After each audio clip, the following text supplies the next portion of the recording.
Saudações fraternas, queridos irmãos e irmãs. Estamos de volta com 30 minutos com a palavra.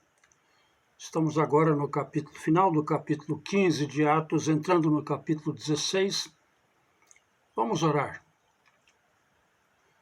Rogamos, Senhor, a tua bênção sobre nós nesta tarde, nesta noite.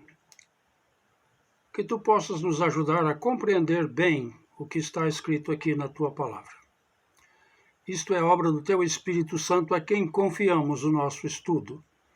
Em nome de Jesus é que nós oramos. Amém.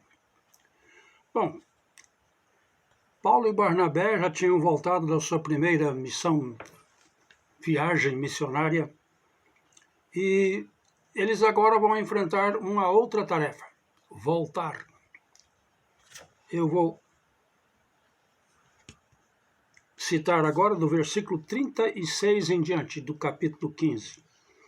Decorridos alguns dias, disse Paulo a Barnabé, tornemos a visitar os irmãos por todas as cidades em que temos anunciado a palavra do Senhor, para ver como é que vão.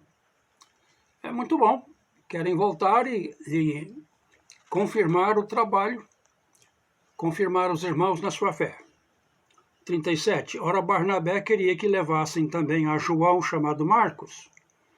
Mas a Paulo não parecia razoável que tomasse consigo aquele que desde a Panfilha se tinha apartado deles e não os tinha acompanhado no trabalho. E houve entre eles tal desavença que se separaram um do outro. E Barnabé, levando consigo a Marcos, navegou para Chipre. Mas Paulo, tendo escolhido a Silas, partiu encomendado pelos irmãos à graça do Senhor, e passou pela Síria e Cilícia, fortalecendo as igrejas. Desavença entre dois grandes líderes. Não era a primeira vez e não será a última, mas eles se apartaram. Não houve concordância, então cada um para o seu lado. E agora vamos ver como entramos no capítulo 16. Paulo e Silas chegou também a Derbe e Listra, e eis que estava ali certo discípulo por nome Timóteo, filho de uma judia crente, mas de pai grego, do qual davam bom testemunho os irmãos em Listra e Icônio. Sem dúvida tinha ouvido o evangelho na primeira viagem missionária, e agora nós temos um jovem que está firme, está reconhecido pelos irmãos da cidade, e ele é de um casamento misto, a mãe judia e o pai grego. Pela lei de Moisés, ele é judeu, porque a linhagem é matriarcal, vem pela mãe. Quando iam passando pelas cidades, entregavam aos irmãos para serem observadas as decisões que haviam sido tomadas pelos apóstolos e anciãos em Jerusalém. Aquilo que nós estudamos no capítulo 15, a decisão sobre como os gentios seriam aceitos sem necessariamente se tornarem judeus antes. Assim, as igrejas estavam confirmadas na fé e dia a dia cresciam em número. Atravessaram as regiões frígio-gálata, tendo sido impedidos pelo Espírito Santo de anunciar a palavra na Ásia. Eles estavam numa posição, hoje a atual Turquia, em que ele queria ir para o oeste para entrar na província da Ásia, mas o Espírito Santo não permitiu. E depois, então, eles foram mais para o norte. Tendo chegado diante da Mísia, tentavam ir para Bitínia, mais para o leste, mas o Espírito de Jesus não lhe permitiu. Então, passando pela Mísia, desceram a Troade. Desceram, então, lá em cima, da parte da Turquia, e desceram para aquela parte do Estreito do Helésponto, aquela parte mais que separa a Ásia, nosso continente asiático, da Europa. Desceram a Troade. Mais tarde nós vamos descobrir que Troade era a região onde houve realmente a grande guerra de Troia. De noite apareceu a Paulo esta visão. Estava ali em pé um homem da Macedônia que lhe rogava: passa a Macedônia e ajuda-nos. Como saberia que era um homem da Macedônia? Pelo traje, pelo jeito de falar, uma visão. Um homem em pé da Macedônia que rogava: passa a Macedônia e ajuda-nos. Que ajuda eles poderiam dar?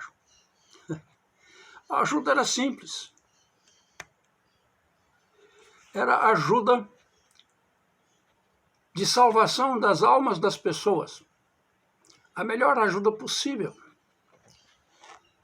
E quando ele teve essa visão, diz o versículo 10, procurávamos logo partir para a Macedônia. Notou, procurávamos. Primeira pessoa do plural. O autor, o nosso querido irmão Lucas, estava lá junto. Quando ele entrou com Paulo nesta missão, nós não sabemos. Mas deste momento em diante nós vamos ter episódios em que a primeira pessoa do plural aparece constantemente. E aqui nós temos testemunha ocular.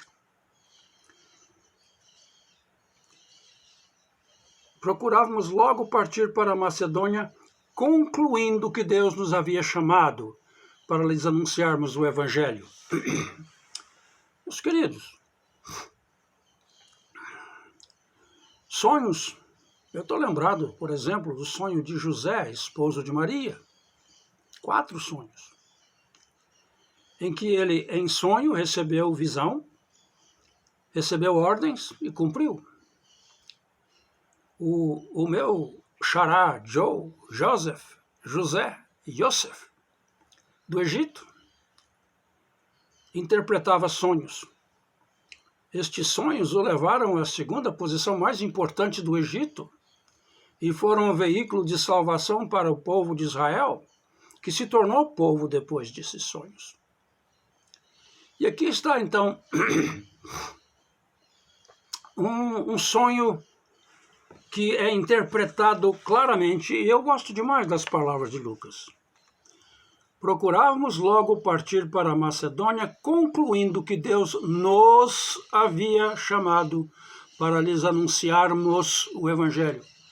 Olha a primeira do plural aí. Navegando, pois, de Troade, fomos em direitura a Samotrácia, e no dia seguinte a Neápolis. Eles foram, em direitura significa com vento atrás, direto. E essas duas cidades, Samotrácia e a seguinte, Neápolis, no grego é nova cidade. E dali para Filipos, que é a primeira cidade deste distrito da Macedônia e colônia romana. Ela fica no emborcamento de muitas estradas. Não é à beira-mar, é mais para dentro da terra, mas era uma colônia romana, significa foi uma cidade organizada e planejada como só os romanos sabiam organizar e planejar. E ali, geralmente, se colocavam nas colônias ex-militares romanos, dava-lhes terras, abria para eles a oportunidade de comércio, e eles então era como se fosse uma espécie de capital de uma área, e era uma cidade romana mesmo. E Paulo agora não está mais no velho mundo, ele está, vamos dizer, no novo mundo da Europa. Ele agora saiu daquela região da Judéia e da região o que é a atual Turquia, e agora está na Europa. Primeira cidade desse distrito da Macedônia. Estivemos alguns dias nessa cidade, novamente Lucas falando. No sábado saímos portas afora para a beira do rio, onde julgávamos haver um lugar de oração, e sentados falávamos às mulheres ali reunidas. Um lugar de oração.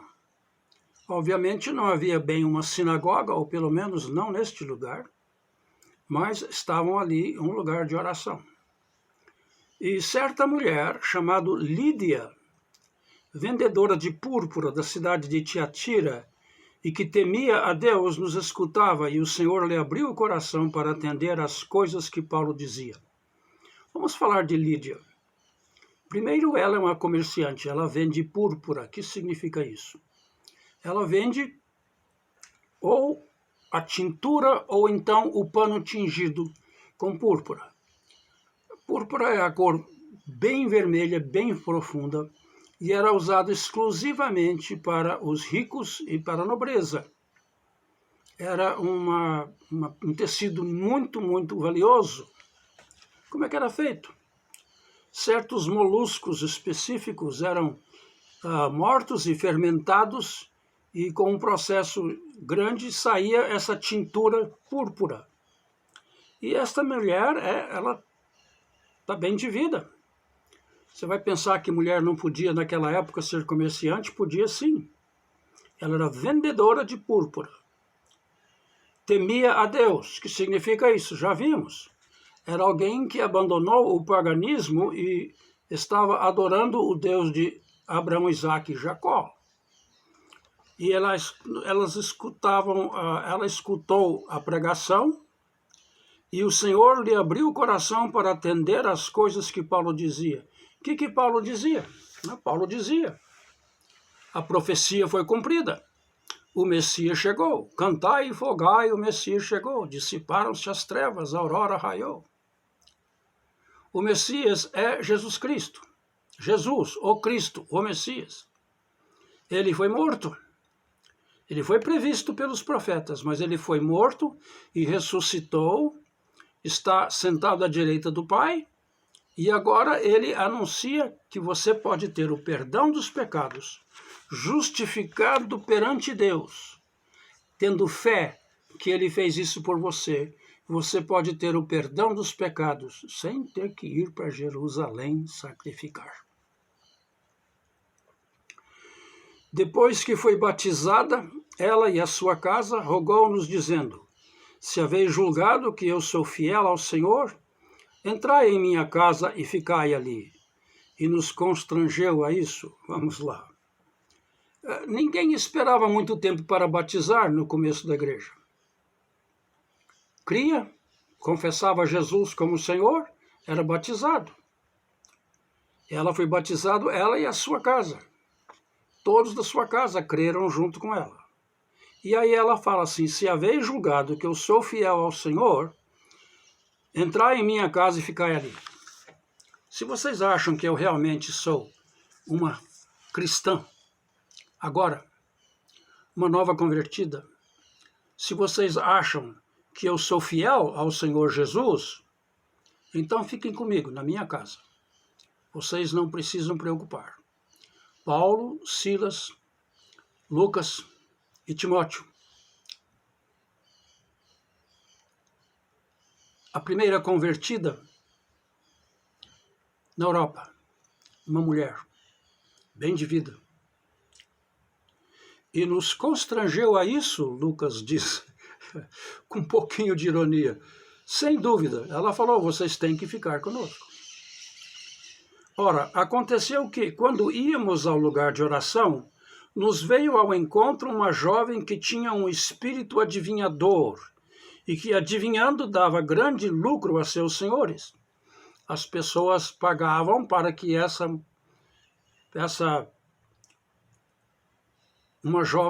jovem fosse usada para adivinhar o futuro das pessoas. Pagavam para que isso acontecesse. Ela, sem dúvida, era uma escrava desse povo. Ela, 17, seguindo a Paulo e a nós, clamava, dizendo: são servos do Deus Altíssimo estes homens que vos anunciam um caminho de salvação. Ela não estava adivinhando, não, ela estava dizendo a pura verdade.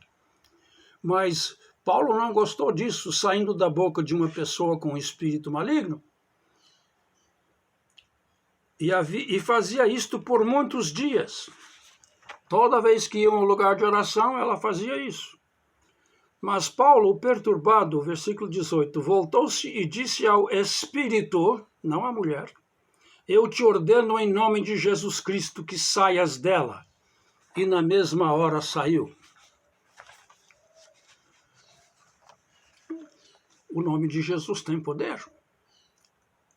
Ora vendo, 19, ora vendo seus senhores que a esperança do seu lucro havia desaparecido, prenderam a Paulo e Silas e os arrastaram para uma praça à presença dos magistrados. Olha, vocês estão acabando com o meu comércio.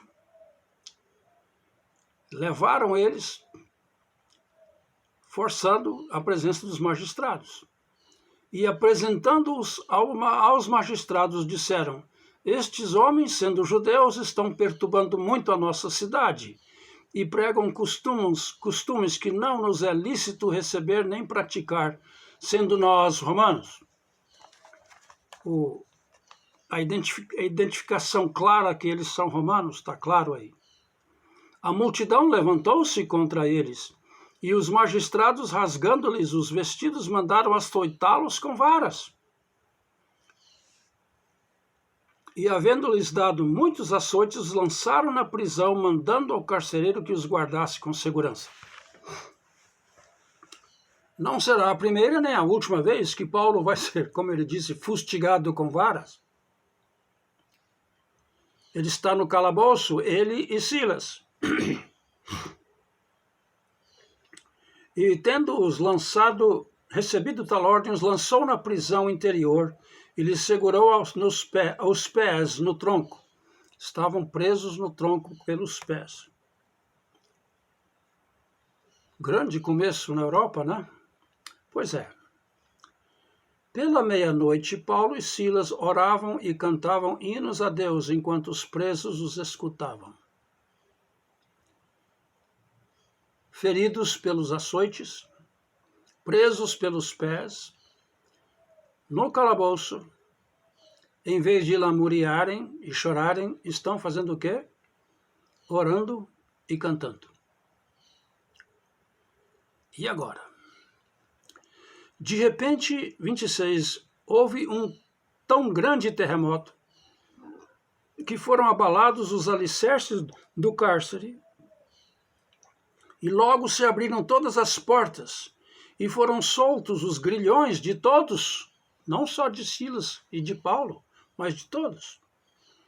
Ora, o carcereiro, tendo acordado e vendo abertas as portas da prisão, tirou a espada e ia suicidar-se. Ele ia cair em cima da sua espada, supondo que os presos tivessem fugido. Por quê? Quando um carcereiro recebia um prisioneiro, ele tinha responsabilidade pela vida desse prisioneiro.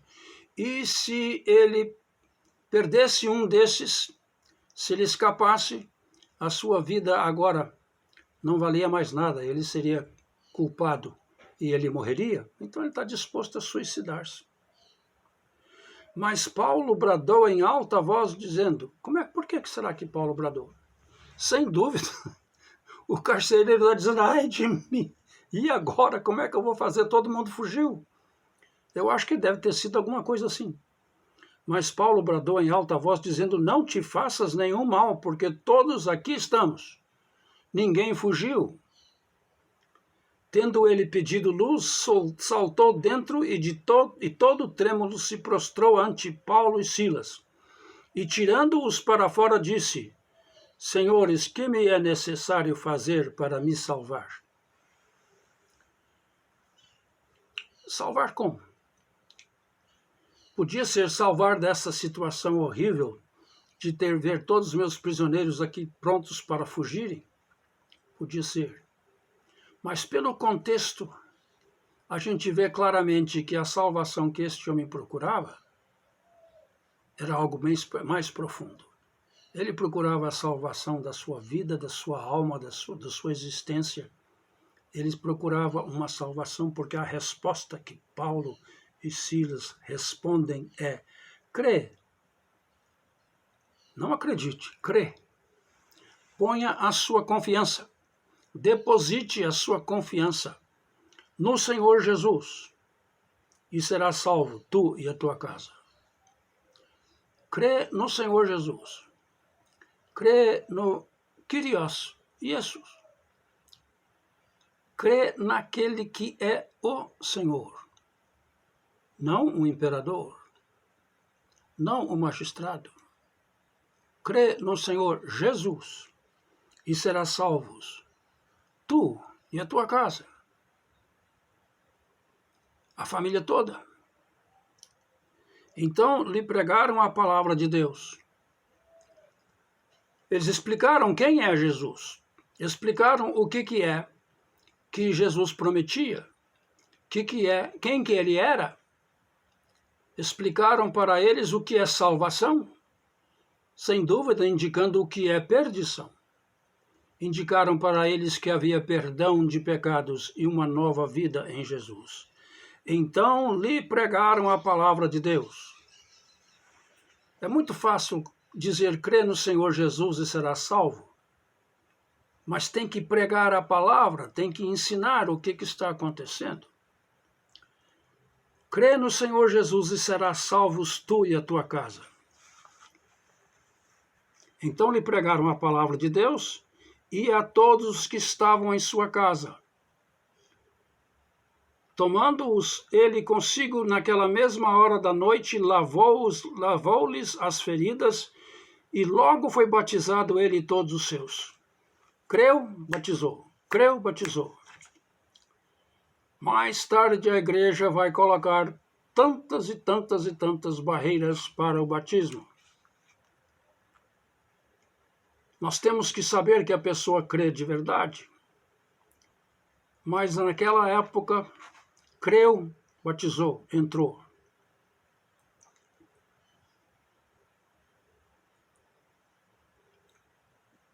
Logo foi batizado ele e todos os seus. Então os fez subir para sua casa, pôs-lhes à mesa e alegrou-se muito com toda a sua casa por ter crido em Deus. A presença do Espírito Santo faz com que as pessoas regozijem internamente. Ele mostra, ele declara, como Paulo nos ensina no capítulo 8. Epa, acabou a energia. Os irmãos vão ter que escutar no escuro aqui.